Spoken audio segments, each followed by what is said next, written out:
जब तक कांग्रेस की किसी मुद्दे पर नींद खुलती है और राहुल गांधी की पलकें झपकती है, प्रधानमंत्री नरेंद्र मोदी उस मसले पर इतना काम कर लेते हैं कि कांग्रेस चाहकर भी वहां तक नहीं पहुंच सकती। 2021 में राहुल गांधी ने कहा था कि देश में फिशरीज मंत्रालय होना चाहिए। So the first thing I would like to do is have a ministry dedicated to the fishermen of our country. बेचारे राहुल इस मुद्दे पर अच्छे खासे ट्रोल भी हुए थे, क्योंकि इसके 2 साल पहले ही इस सेक्टर के लिए मोदी विजन तैयार था और मंत्रालय भी बन गया था। देश में पहली बार फिशरीज सेक्टर के लिए अलग मंत्रालय बनाया। हमने फिशरीज सेक्टर में लगभग 40,000 करोड़ का निवेश किया है।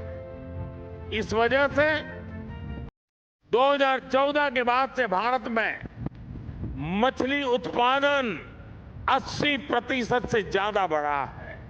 मकसद था देश में ब्लू रेवोल्यूशन लाना और 2023 आते आते ग्लोबल फिश प्रोडक्शन में 8% की हिस्सेदारी के साथ भारत दुनिया में 3rd लार्जेस्ट फिश प्रोड्यूसर है, 2nd largest aquaculture producer, largest shrimp producer और 4th largest sea food exporter है।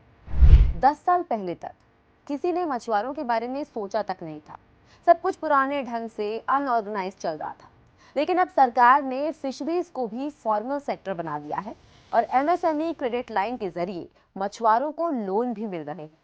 सरकार ने खास मछुआरों के लिए प्रधानमंत्री मत्स्य किसान समृद्धि सह योजना यानी PMMKSSY को मंजूरी दी है।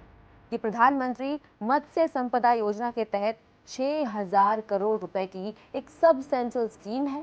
स्कीम के जरिए एक्वाकल्चर फार्मिंग करने वाले किसानों के साथ साथ मछुआरों, मछली पालन करने वाले मजदूरों को सस्ते लोन मिल पाएंगे। सेक्टर का इंफ्रास्ट्रक्चर मजबूत होने से लोगों तक सीधे फायदा पहुंचेगा। इससे इस सेक्टर में काम कर रहे लोगों को बीमा का लाभ भी मिलेगा और आसान लोन मिलने से लोगों को पैसों की सरकारी मदद होगी। मछुआरे जो कभी हाशिए पर खड़े मिनिमम वेज वर्कर थे, मोदी विजन से अब बन गए हैं एंटरप्रेन्योर।